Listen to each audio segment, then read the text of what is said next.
So that the ratio of velocities of equal masses in an inelastic collision when one of the masses is stationary. அதாவது one of the mass வந்து stationary அப்படிங்கும்போது ஒரு பாடி வந்து ரெஸ்ட்டில் இருக்குது அப்படின்றாங்க. So consider second body வந்து ரெஸ்ட்டில் இருக்கும்போது initial velocity of the second body u2 equal to 0ன்னு வச்சுக்கிறோம்.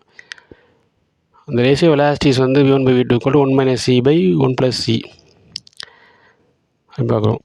ஸோ ஈங்கிறது வந்து எக்ஸிடேஷன் அப்படிங்கிறது நமக்கு தெரியும். அது எப்படி சால்வ் பண்ணுறதுன்னு பார்க்கலாம்.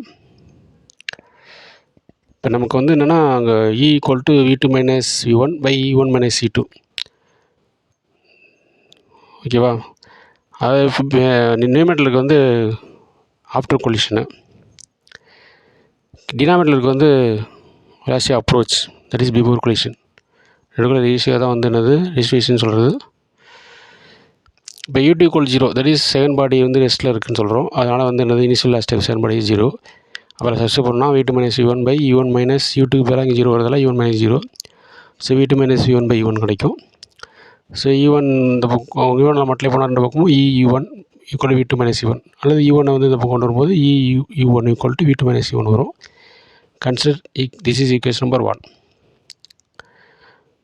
அக்கார்டிங் டு உங்களுக்கு law of conservation momentum, total initial momentum equal to total final momentum அப்படிங்கிறது தெரியும்.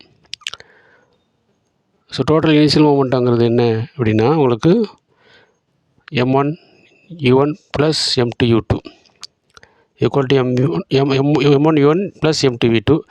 பட் மாஸ் ஈக்குவலுங்கிறதால என்னது உங்களுக்கு m1 ஈக்குவல் m2ங்கிறதால m u1 plus m u2 equal to m v1 plus m v2 because equal masses அப்படிங்கிறது நம்ம கண்டிஷன். So u2 equal 0ங்கிறது செகண்ட் பாடியோட initial velocity 0. So u2 equal 0 substitute பண்ணால் m u1 plus m of v0 equal to m v1 plus m v2 கிடைக்கும். இப்போ m v1 equal to இங்கே right சைடில் உள்ள m காமனாக எடுத்துட்டோம்னா m of v1 plus v2 கிடைக்கும். m கேன்சல் ஆகிரும். So u1 equal to v1 plus v2. This is consider equation number 2. This equation என்ன பண்ணுறோம், இந்த u1 equal to v1 plus v2வை ஈக்குவேஷன் 1ல் சப்ஸ்டிட்யூட் பண்ண போகிறோம். That is substitute equation 2 in 1. இப்போ மேலே e1 அந்த e1 இருக்குது பார்த்தீங்களா, அதில் உள்ள e1ல் வந்து அந்த v1 ப்ளஸ் v2 சப்ஸ்டிட்யூட் பண்ண போகிறோம். சப்ஸ்டிட்யூட் பண்ணி நம்ம சால்வ் பண்ண முடியும்னா உங்களுக்கு வந்து என்ன கிடைக்கும், அந்த ரிலேஷன் கிடைக்கும் v1 by v2 that is ratio between the velocity of the final velocity of the first body to the final velocity of the second body கிடைக்கும். அது ஃபஸ்ட் ஈக்குவேஷன் அது e1 equal to v2 minus v1 இருக்குது. Second equation என்னது e1 equal to v1 plus v2 இருக்குது. அப்போது first ஈக்குவேஷனில் அந்த e1 குள்ளே சப்ஸ்டிட்யூட் பண்ணோன்னா என்ன வரும் உங்களுக்கு e of v1 plus v2 equal to v2 minus v1 வரும். அப்போது ஈயை மல்டிப்ளை பண்ணிங்கன்னா உள்ளுக்குள்ளே வித்தின் ப்ராக்கெட்டில் இருக்கிற v1 plus v1 v1 plus v2 equal to v2 minus v1 வரும்.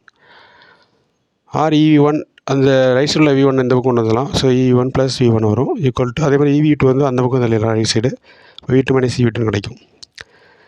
அப்போ v1 ப்ளஸ் v1 எப்படி எழுதலாம், v1 ப்ளஸ் v1 எழுதலாமா, அப்போ v1 காமன் எடுத்தோம்னா 1 ப்ளஸ் c வரும் லெஃப்ட் சைடு. அதே மாதிரி இங்கே ரைட் சைடு வந்து v2 மைனஸ் v2வில் வந்து v2வில் வந்து v2 காமன் எடுத்தோம்னா v2 இன்ட்டு 1 மைனஸ் c கிடைக்கும். ஸோ அப்போ v1 by v2 equal to என்ன கிடைக்கும், 1 minus c divide by 1 plus c கிடைக்கும். ஸோ இதுதான் உங்களுக்கு கொடுத்துருக்க கொஸ்டினே v1, அதாவது so that v1 by v2 equal to 1 minus c by 1 plus c அப்படிங்கிறது. ஸோ ஃபைனலி என்னது உங்களுக்கு that ratio between the final velocity of the two bodies, first body to that of second body வந்து v1 v2 equal to 1 minus c by 1 plus c அப்படின்னு கிடச்சிருக்கு. Thanks for வாட்சிங், keep வாட்சிங், subscribe and share.